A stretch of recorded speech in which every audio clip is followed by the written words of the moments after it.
കവർന്നെടുത്തത് വീടുകൾ മാത്രമായിരുന്നില്ല, അനേകം മനുഷ്യരുടെ ഉറക്കവും സമാധാനവും നാളെയെക്കുറിച്ചുള്ള പ്രതീക്ഷയും കൂടിയായിരുന്നു. എന്നാൽ ആ ഭീതിയുടെ നടുവിലും മനുഷ്യസ്നേഹത്തിന് പ്രളയജലത്തേക്കാൾ വലിയ ശക്തിയുണ്ടെന്ന് തെളിയിക്കുകയാണ് കോട്ടയത്തെ ദുരിതാശ്വാസ ക്യാമ്പുകൾ.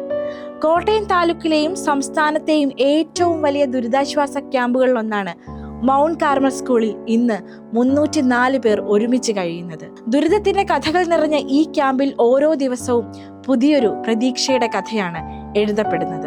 ഇവിടെ ആരും ഒറ്റയ്ക്കല്ല. മൗണ്ട് കാർമൽ സ്കൂളിലെ ഹോസ്റ്റൽ വിദ്യാർത്ഥികൾ മുഴുവൻ സമയവും ക്യാമ്പ് അംഗങ്ങൾക്കൊപ്പം തന്നെയുണ്ട്. അവരുടെ പാട്ടും നൃത്തവും കളിയും തമാശകളും സ്കിറ്റുകളും വെറും വിനോദ പരിപാടികളല്ല, തകർന്ന മനസ്സുകളെ ചേർത്ത് പിടിക്കുന്ന ആശ്വാസത്തിന്റെ ഭാഷയാണ്.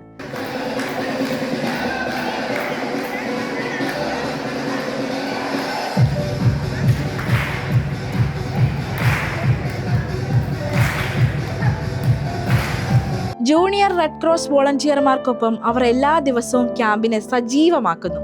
ഇന്നലെ സൂംബ ഡാൻസിന്റെ താളത്തിൽ കുട്ടികളും മുതിർന്നവരും ഒരുപോലെ ചുവട് വെച്ചു.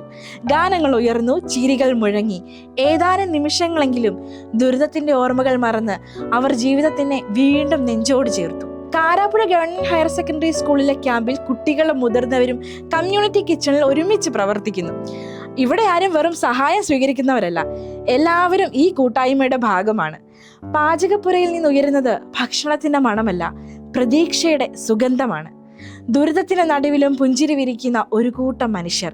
കോട്ടയത്തെ ദുരിതാശ്വാസ ക്യാമ്പുകൾ ഇന്ന് അഭയകേന്ദ്രങ്ങൾ മാത്രമല്ല, പ്രതീക്ഷയും ഐക്യവും കരുതലും ചേർന്ന് മനുഷ്യ സ്നേഹത്തിന്റെ പുതിയ ചരിത്രം എഴുതുന്ന ഇടങ്ങളാണ്.